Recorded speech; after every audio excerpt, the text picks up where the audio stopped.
Well, Maria, thanks so much for taking some time to hang with me today. I appreciate it. Yeah, thanks for having me.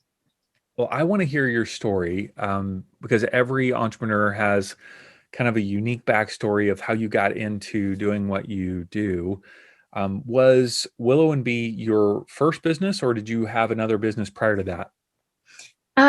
Technically, it was my first business. When I was younger, I did create small dresses for Barbies and I would sell them at school. So I don't know that that was technically a business, but Sure, that was sure. really the first time I started, selling something. But my journey really started when my kids were at school. They were going to a Catholic school, and I helped out with one of the galas, the auctions that they were having. And the preschoolers needed help in putting together some rosaries. So I thought, I can help with that. And I helped them do this. I had never done this before. So we put together some beautiful rosaries. And through that process, some of the parents asked me, could you make some for me? And they were really specific with wanting birthstones and, really a custom rosary. So I said, sure, I could do that. And that, of course, that led into me creating jewelry pieces. So slowly, I started to really consider the idea that maybe this could be a business. It was the proof of concept was there since I was having so many people ask. And the first thing I did was opened up an Etsy shop because it was fairly new at that point. And I thought, well, this seems like a really easy way to get started. I have to admit, I did sell a few things on eBay, like just extra things that we didn't need around the house anymore. And I was familiar with listing things. So this seemed very similar. You took pictures and you listed things. And one of the first things I sold was actually just a rosary that someone said, can you make this for me? And I said, yes, but will you buy it from Etsy for me? And they said, sure. So that's kind of how we got that, going with that first sale. And of course, my friend left a raving review, and I thought this was perfect. So that's how I got started. But it was a little shocking in the beginning because first communions are very seasonal. The majority of them take place over the first few months of the year. So I did not realize this. So come like June, July, August, everything was so quiet. And I thought, boy, what am I doing wrong? I thought maybe I was listing things improperly, not tagging them correctly. And, I started learning more about SEO. And then I came to realize, what, it's a seasonal product. And so it gave me a lot of time to do other things, but it was great to understand that it was a seasonal thing, because it would have been really easy to throw in the towel after months of no sales. And so you were just offering rosaries at that point, mainly for kind of first communions. Is that right? Right. Yeah. I started with just the rosaries, and then that grew into the following year. I started creating single decade rosary bracelets. And what I did was I went to the school. One of the moms said, can you create this class for the first communicants? And I said, sure, I could do that. So she showed me a picture of what she was looking for. And I went ahead and created this little class for the girls. And I would go there one Sunday and we would create these bracelets. And it was really sweet because their moms were able to attend the class with them. And we created these bracelets. And then I started offering those in the shop too. So it grew from just the rosaries to then the bracelets. And eventually, after several years of selling the bracelets, I did contact a large retailer and ask them if they were interested in selling the products. So that's kind of how I started that journey. Now, with the bracelets, were these beads that you were buying wholesale, or were you doing metal work, or like how were you creating these rosaries and bracelets? Well, so people have the option of selecting gemstones. If they want a gemstone rosary, it could be pretty much anything. Or with the beads themselves, I do order them wholesale. And the thing that's nice about the bracelets is I noticed I increased my sales when I started offering personalization. So I started saying, well, if you want, you can add a birthstone charm to the end of the bracelet, or an initial. So really, it helps people to feel like they're giving a more personalized gift. Anytime you can Sure. customize things. Now, I never grew up with like monogrammed things in my home. Like that just wasn't a thing for us. But I noticed the older I got, people had like monogrammed towels and monogrammed robes. And I thought, oh, okay, well, maybe this is a thing. And so I started offering personalization, and my sales grew quite a bit from that point. So that's really the most I do in terms of like metalworking. I do wire wrapping and stuff like that, but I'm not like, casting metals or anything. Sure, sure, sure. But it's basically assembling these different curating all the different beads and the Yes. components to create this beautiful product. Hmm. And so you began doing this. It sounds like you were doing this. Now, did you have a full-time job outside the home as well, or this was something that you were doing? This was kind of your full focus?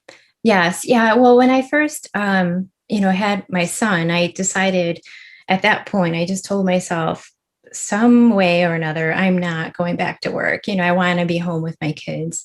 And really, I kept trying doing different things. Like I said, like selling just kids' clothes that we weren't keeping anymore on eBay or whatever. And I thought, well, I know you can probably do well with that, but it just didn't feel like my thing. So I kept looking and looking for things. And actually, my mom had said, oh, you should make these bracelets and sell them at the store. And I'm thinking, well, how, like, what are you talking about? Like, what bracelets? She's like, I don't know. I go to the store and I see bracelets and they're handmade. And so I made a bracelet. And then I thought, well, now what do I do with it? And that was it. I never did anything with that idea. So fast forward to when the kids were in school and that whole gala event presented itself, I realized, this is something I can do. I had the experience from my one bracelet that I made, Oh, yeah. and I realized I could do this. This is something I can do. And I saw the demand there. So I thought this is something I'm just going to go ahead and try and see where it goes. The whole hope was that I would make this my job, my career. Yeah. And you have, which is amazing. Yes. Yeah. Yeah. And so then you said you went to a major retailer and Hmm. you asked them if they were interested in carrying this, which is a huge jump. Like, did Yes. you go knock on the door? Did you email? Like, tell us, walk through this process. Sure. Yeah. So, like I had mentioned, my mom she's a huge fan of Von Mar. She loves the store. And for those that aren't familiar, it's sort of like a smaller Nordstrom. It's a family owned company. It's a really, really sweet store. And they are national. And she said, why don't you just call them and see if they'll sell your stuff? I'm like, Mom, I don't think people do that. I don't think you just call people. So it literally took maybe like a year and a half, 2 years before it was late at night. And, to be honest, I think an important part of the story is what held me back quite a bit was being afraid of writing the wrong email, of not, Mm, my grammar being incorrect. I love commas and exclamation points and I could use them everywhere. And so I thought, well, what if this is like a horrible email? And, it was just late at night and something just said, just do it. So I went ahead and I contacted them. I just looked up on their website, their contact information, and I wrote an email. And, I sat there and I thought, okay, well, it's sent. Now what? And I went to bed and I don't think I slept at all. But, a couple of days later, I get an email and they're like, you sent it to the wrong department, but let me forward it. And I thought, oh, thank heavens, they forwarded the email. The lady said, you know what, this sounds great. Send us a sample. And I thought that was just way too easy.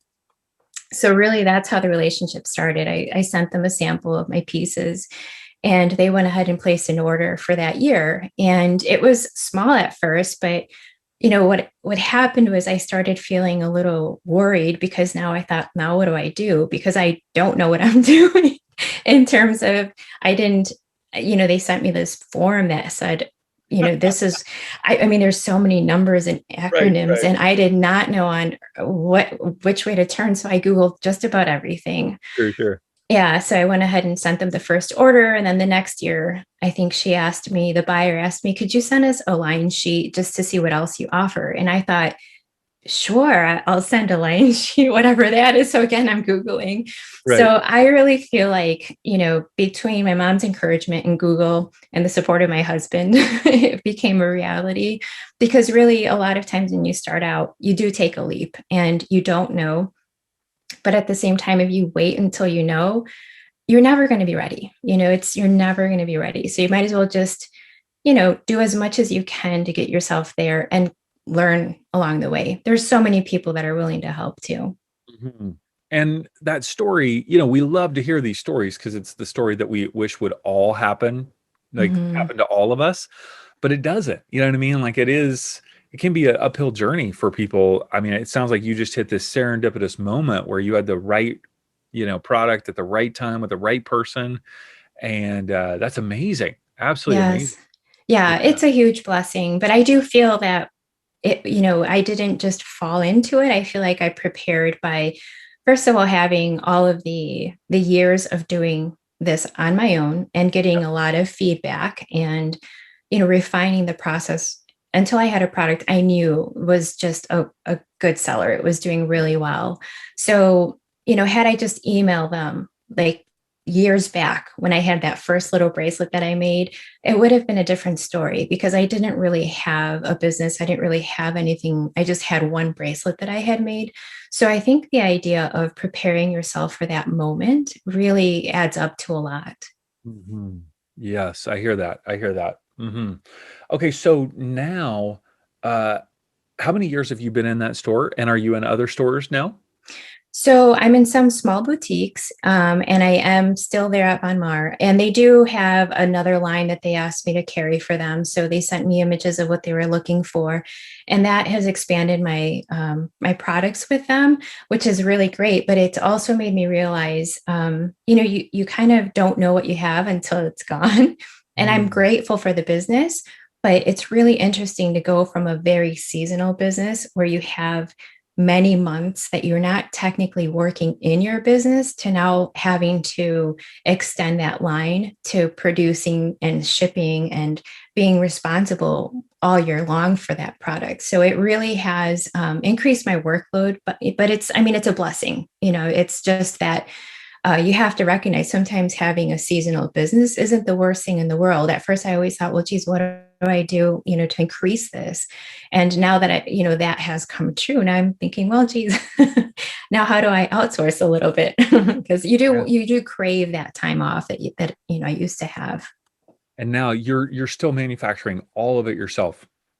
I do hire out. I do have somebody that helps me locally. And, it is somewhat of a family project still, especially when I get a large order. I do have, a little hiccup was when I ordered pieces overseas and I started to tag them and they started falling apart. And I thought, oh, this is horrible. These are thousands of pieces, but I had no option other than to say, hey, I need help. And I had somebody string everything and I had to remake all the pieces because I can't risk the relationship. And, you just have to do what you have to do. And so now I'm back in contact with the manufacturer and seeing what we can do. And if not, I know I need to just keep looking, but you're just going to have those moments. So that's why it's really helpful to have at least a team of a few people that can help, because if you have when something blows up, you have to have somebody to help out, and you have to just be prepared to have these long hours. But yeah, it is mostly myself still packaging and sending everything off. I do have part of my line is created overseas for me, and then I do have somebody here locally that helps. But I just need to grow this at a pace where I can handle and not hire too many people that are just sitting idle. Sure, sure, of course. Um, Willow and Bee, where did you come up with this name? So it's my favorite tree is a willow tree. I've always loved the branches. They seem like a mom to me, always hovering over. And my kids used to play in my mother-in-law's willow tree all the time under the branches.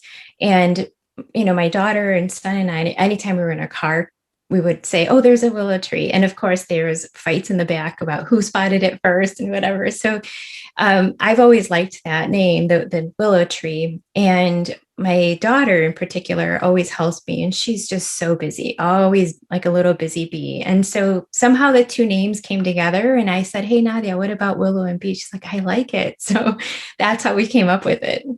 That is so fun. Very fun. You seem like such a sweet person. Like you seem like just like super nice.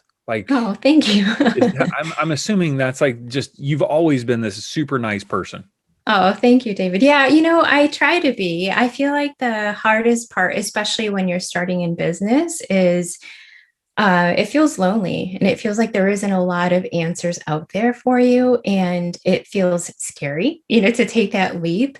And what I'm trying to do is just be a little bit more vulnerable about the realities of things that people encounter, especially since English was not my first language.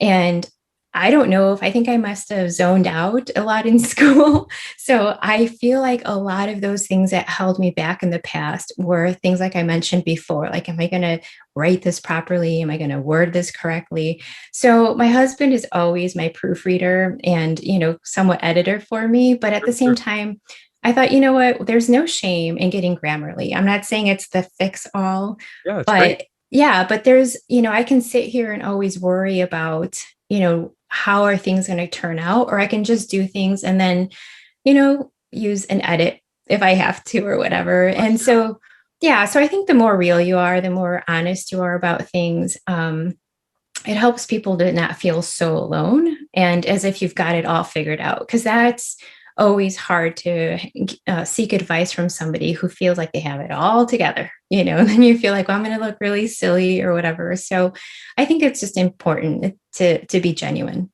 Mhm. What other languages do you speak? Spanish. And I learned French in high school, but that's one that's just not stuck very well Yeah, yeah. since I don't use it regularly. And I was trying to learn Italian for our trip to Italy last year. That never happened. So Uh, maybe this year we'll go and I'll keep so trying to you learn. grew up speaking Spanish. Yes. Yeah. That was my first language. Wow. Okay. I mean, you have like zero accent at all. Like Oh, that's crazy. yeah, Yeah. I have an older brother, so I think that helped. Between the two of us, we always spoke English to one another, and then we spoke Spanish to my parents. So I feel like that really helped. And then, of course, TV was always in English, and everything else really was in English. So, now I think my Spanish is pretty good, but there are some things that I speak Spanish like in terms of what we learned at home. Okay. So when I was a banker back in the day, I could not speak mortgages in Spanish. Oh, I yeah, thought, yeah. oh, these are words I never learned at home. Yeah, yeah. Mhm. That's awesome. My wife Yeah. speaks Spanish, and she actually, when she started teaching kindergarten, she taught in Spanish. Like she taught them how to read, write, do math in Spanish. That was back in the day in California where that was kind of a thing. Right. And so her Spanish, I'll try to get her to engage with something, and she's like, I don't know that word. Like that's just too, like it's a different category. Like you said, like mortgages or Yes. something. Like I don't know that. Yes. Right. Yeah, that's funny. And so one of the things that I love that you've done is that in an effort to help people grow in their own businesses and not feel alone, you've launched a podcast Mhm. and kind of your own blog slash podcast. Tell me, I mean, I just assumed the reason why you did it. I mean, help me understand exactly why you did it and what that's all about for you, how that kind of goes along with the business, because that's like it could be a business in and of itself. It's a lot of Right. work. Yes. Yes. Yeah. Yeah. Yeah. It is a lot of work. The idea behind the podcast was I have several people that have asked, and they'll have questions about how to start an online business, or some of the conversations that I've had also are, somebody who maybe is in a multi-level marketing type position. They ask me like, well, how do you start your own business? Because I feel like the important thing to remember is when you have your own business, at the end of the day, 10 years later, 15 years later, you could sell it if it's yours. But if you're working for somebody else and you're investing all this time, energy, money, or if you're just, market, what did I just say there? Level marketing, like direct Yes. sales. Yeah. Yeah. It Mhm. direct sales. Yeah. You can't like up and sell that in Right. 10 years from now. So my point is, why not invest that time into something that's completely yours? And after having people ask me, I thought, you know what, why not inspire others with the stories of how people get started? And really part of that stems from the idea that a lot of the people that have asked me, like, oh, what do you do? And I say, oh, I have a jewelry business. And, they kind of look at it as like a cute hobby of mine.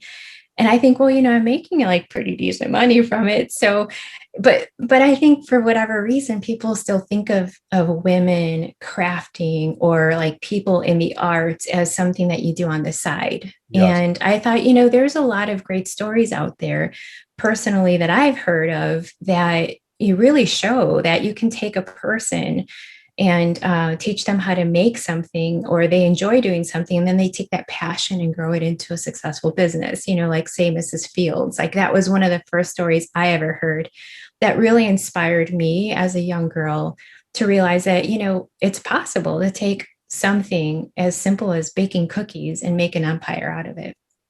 And I feel like if you could motivate somebody and teach somebody how to do this on their own, you can teach them how to replicate that process over and over and over. So that's the whole point, is to inspire people, to give them actionable tips, and then also interviewing experts that have already learned the shortcuts that can help to just minimize the time lost in trying to figure it out on your own. Because as a Mhm. business owner, you've got so many things you're doing. It's just so important to hear those experts and to take the shortcuts when possible. Mhm. Yeah, Handmade CEO podcast. I didn't Yes, mention the name. Of course, we'll have all the links to everything in our show notes.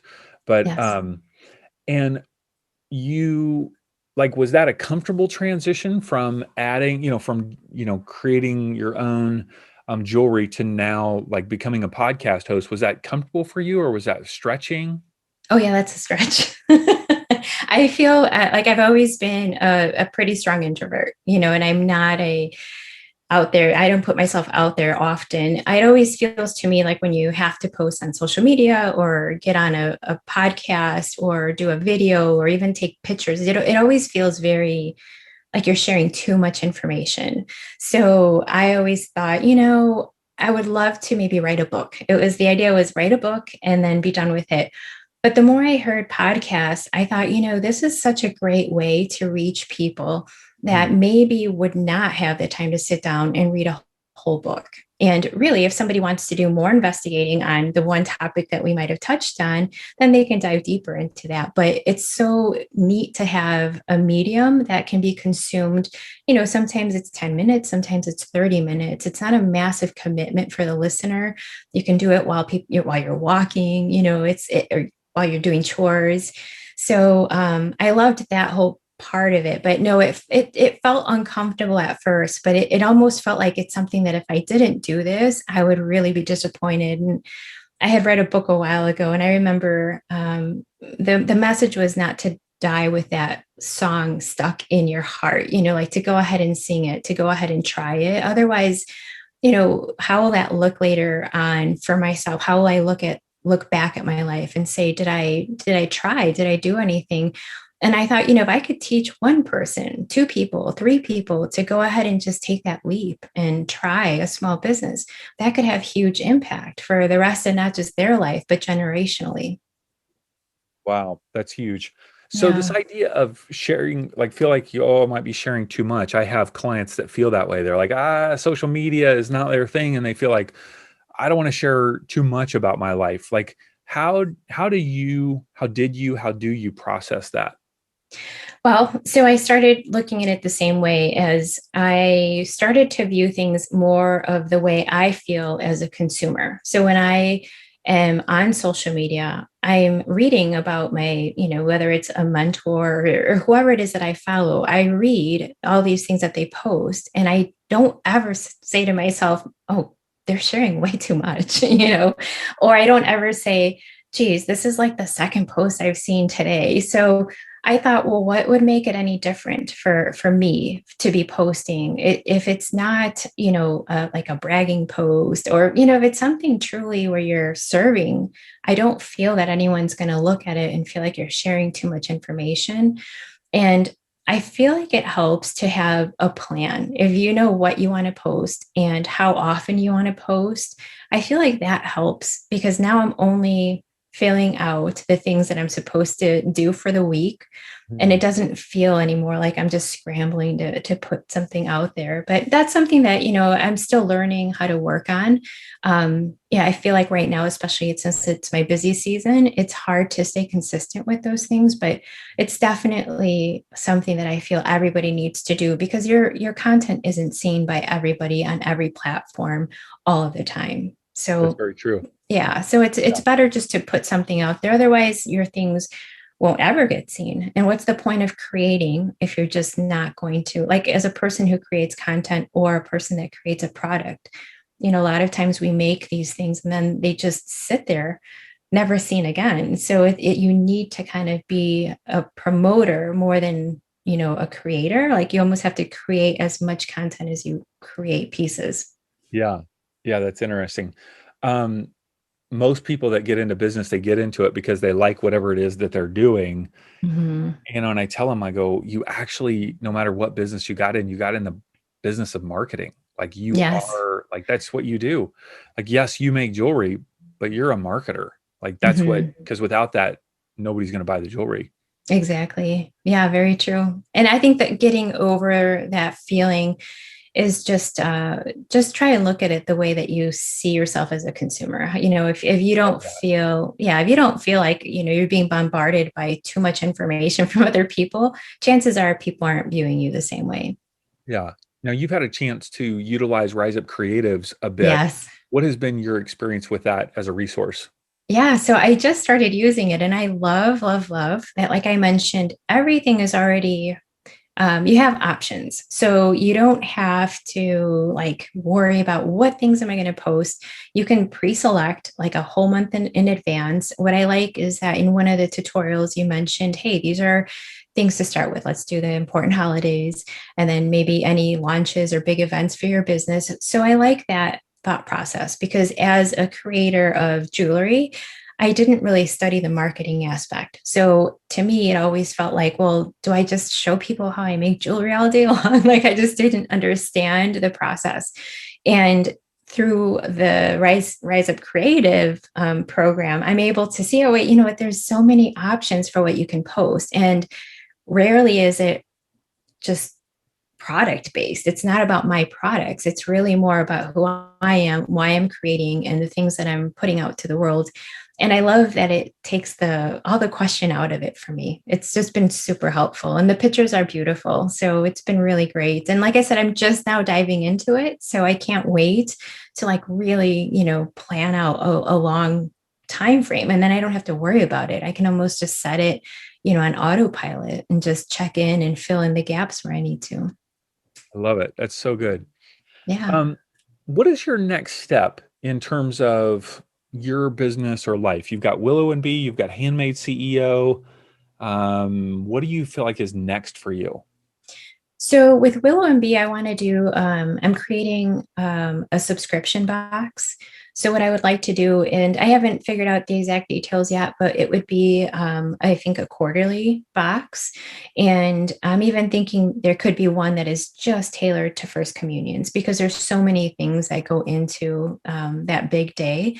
And so I could easily create something that would help alleviate some of the stress of finding all the little parts and pieces that go into that, First Communion Day. So that's one of the ideas. And then the subscription box would, of course, be, maybe for older, maybe people like my age, women of my age, or I could even do one for little Old girls, women, just old old. women. Yeah, you're so old. But with the idea too is with the Will and Be, the pieces that I do create for the little girls for the First Communion pieces, what I like about that is that in the classes that we have, they're able to create a piece that they're so proud of. Like usually girls can be super creative, they create things, but it doesn't look, I think, the way that they envision it because they don't have the ability to create, in that way. So with the kits, everything comes predetermined for them. And so they're really proud of what they've made. And one of the biggest things struggled with when my daughter was younger was, are they putting things in their mouth? Is it safe for them to be wearing these pieces? So I would love to offer a box just for girls that age that would be safe and also have quality pieces in there, sterling silver, things that are not bad for them to be wearing, and nicer pieces. Maybe they could wear these things for Easter, holidays, things like that. I could envision you shooting a video of like teaching the class, right? Because you're saying they're ordering these kits. Like you could have Yeah. at a church of 15 kids that are all participating, and you're leading the video tutorial up front. Yes. That would be Yeah. that would be great. Yeah, so I'm doing that for this year's first communion class only because we can't get together right now. The hard part is then I need to take the kits and complete them because I've got the special pliers to complete them. Okay. But I'm wondering if I couldn't do something where it would be more of a stretchy band that they could tie. I think that would be possible. But yeah, that's the hope, is to, encourage these little girls to be creative and to make something that they enjoy wearing. And the beauty of it is that this bracelet usually can be worn from second grade all the way through graduation. So I've had people send me pictures. I've been doing this long enough now where the girls have worn their bracelets for first communion in second grade, and then they wear it again for graduation because it has an extension chain. So it's really, really neat to see that one piece has been this, beautiful thing that they've worn over and over. That's so fun. And how about the Mhm. podcast? Where do you see that going?